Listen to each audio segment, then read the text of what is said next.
Hey everybody, this is Mike with the One Stop Co-op Shop, and today I'm looking at 3 books in the My First Adventure series. The publisher of this reached out, and I said if they sent me review copies, I would have my kids try them out, and if they enjoyed them, I would do a video on them. And both my 9-year-old and my 12-year-old played all 3 multiple times to get the best endings, and they really had a good time. So I'm going to show you the one that my 12-year-old said was his favorite, Discovering Atlantis. I'm going to do a full playthrough, and then I'll kind of talk through my thoughts on the system overall, and you can see if it's something that interests you for your family. So how the system works, and I think it's really clever, is you're always going to be turning from left to right. You'll get to big pages that kind of cover the entire book surface, but then you'll get these 3 choices, and each of those choices will become its own little like mini choose your own adventure book where you're advancing 1 or more pages to see different options, but then you'll eventually reach other big pages where you'll have another 3-part choice. So you kind of like go down your choice for a little while, see what happens, and then get back to a like kind of intersection point of the story. Also, as you make choices, you'll be spinning these 4 dials to track good and bad things that have happened to you, and the book will ask you if you have certain things, and it'll affect how you progress through the story. So there's like a really smooth system to represent all the stuff I love about Choose Your Own Adventures without making it too complicated. All right, so let's jump in. Aboard your submarine, you are setting out to find a fabulous treasure, the treasure of Atlantis. You know that Atlantis is a sunken city on the ocean floor. Legend has it that the city is guarded by the Kraken, a sea monster so huge that he could devour an entire ship. To start your journey, you must reach the sea. What is your starting point? Okay, so we can go to the narrow underwater caves, the Coconut Palm Beach, or the bumpy Harbor of Ships. I feel like the beach is maybe the safest, so let's try that one out. Your submarine enters the water smoothly. You will have to travel along the beach for a while. Do you want to watch the calm sandy bottom through the porthole? If yes, turn 1 page to instead observe the lively beach. I feel like I should watch the bottom so I don't crash into something. So we'll do 1. So yeah, by the way, this shows how many pages you turn. So 1 with that choice or 2 with that one. You press your nose against the porthole and observe the sand. The current has shaped pretty little waves on the sand. Turn 2 pages to continue your expedition. All right, so nothing good or bad happened there. And yeah, 2 pages takes me to the next full page. So boom. We didn't get any bad stuff, we didn't get any good stuff. After sailing along the coast, you now have to say goodbye to dry land. It's time to head for Atlantis. What route to take? The entangled ship graveyard, the colorful coral reefs, the turbulent shark den.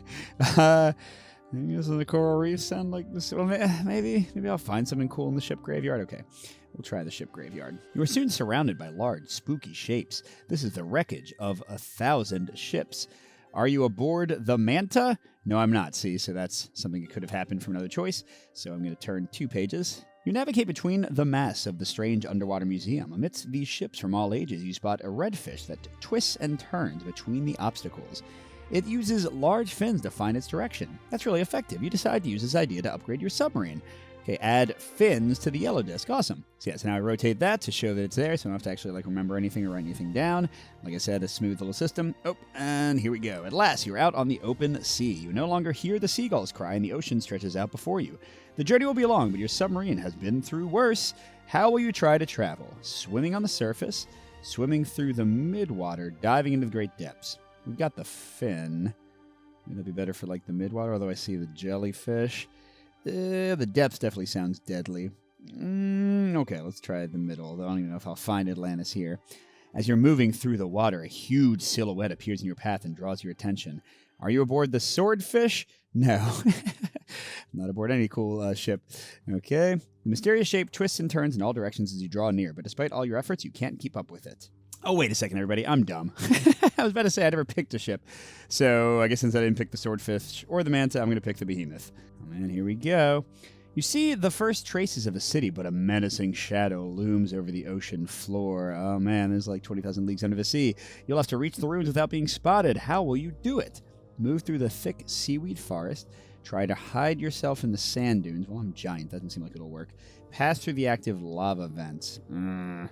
Maybe my, behemoth ship will be tough enough for that? Okay. You enter the volcanic area. The water is charged with ashes, and you can hear the sound of red-hot rocks hitting hard against the hull. Do you have the shell upgrade? Or, yay, are you aboard the Behemoth? Yes. The sturdy hull of your submarine resists the burning rain well, but it's not a good idea to hang around. You emerge from the ash cloud very close to the ruins of Atlantis when a giant shadow falls over your submarine. Well, I guess it didn't work anyway. Ah, it's the Kraken! Watch out, it's going to catch you. What will you do? Try to immobilize it, charge at it, try to dodge around it. Well, I think the best I can do with fins and Behemoth is charge. I don't have anything to really like immobilize or dodge with. You open the throttle and aim for the nearest tentacle. Do you have the sharp snout? Yeah, that would have helped. No, I do not. Here we go. You pounce on a tentacle. This is probably going to be a terrible failure my first try. You pounce on a tentacle and bonk. The tip of your submarine begins to take on water. The Kraken is very surprised. You take the opportunity to gain a little speed and escape. Add a leak to the yellow disc. Unfortunately, in this one, each of them has different mechanics. In this one, when you take damage, it replaces the part you have. So I don't have the fins anymore because I'm leaking. No. The ruins of Atlantis are really close now, but you still have a bit more distance to cover. You still feel the Kraken's gaze fixed on you. You know you'll be safe once you reach the ruins, but you're not there yet, and it's heading in your direction again. How do you plan to escape? By trying to zip past it, by trying to dazzle it with your headlights, by trying to vanish into I don't know. I don't have cool things for any of these. I'll try to use my headlights. You turn on your lights and focus them on the Kraken's giant eyes. No, I don't have the super powerful lantern. This is a disaster. The Kraken squints his eyes a little, grasps you with a long tentacle, and looks at you for a moment. After a few attempts at nibbling you, it tosses you aside and goes to look for a more tender prey. What a relief. That was close. However, you spot a leak in the hull. Oh, man, I got a leak in blue, too. This is great. I'm going to probably have, the worst result possible. All right, turn one page. You finally cross the gates of Atlantis and are now out of the reach of the Kraken. You take a deep breath and examine your submarine. How many leaks do you... Oh, 1 or 2. Yay, middle result. Woo, okay. Your submarine is in a sorry state. Water is seeping in everywhere. The water level is rising too quickly. You have to abandon your exploration and surface immediately. Oh, man. When you finally surface, your cockpit is nearly overflowing. You think back to your adventure and smile. Do I? Confident that you are armed with the knowledge to succeed next time. Well, that might be true. Almost. Try the adventure again to find the treasure.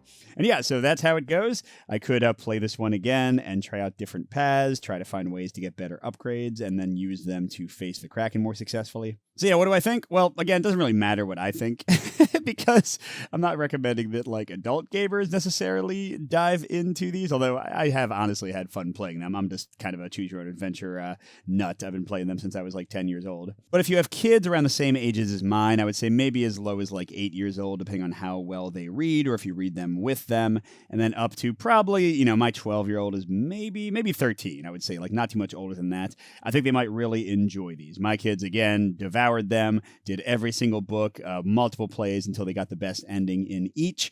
And yeah, I just think it's a really, really cool system. I love that everything is so self-contained. Unlike most choose-your-own adventures, you're not flipping back and forth and trying to find entry 225. You always move forward and learn something for your next voyage. You never have an immediate ending. You always get to the end. It just might not be a good ending. And I just, like this little system of keeping track of stuff, these very simple conditionals of things you have unlocked. Yeah, so overall, as a choose-your-own-adventure lover, I'm really impressed by these. Oh, and they say ages 6 and up, play with children as young as 3, as long as you read to them. Yeah, I guess that's true, actually. You could be a lot younger and still have fun with these. The pictures and stuff are certainly attractive. So that is the My First Adventure series from Fable Fox. Hope you enjoyed watching that. A quick little kids video. I know that's not our normal thing, but it's fun to talk about what my kids are playing sometimes. So thanks for watching, everybody, and a special thank you to our biggest Patreon supporters, J. Willie MF, Nick Skeen, Pedro Lucas, Steve Wren, Miles, and Wayne Scott. We'll see you at the next stop.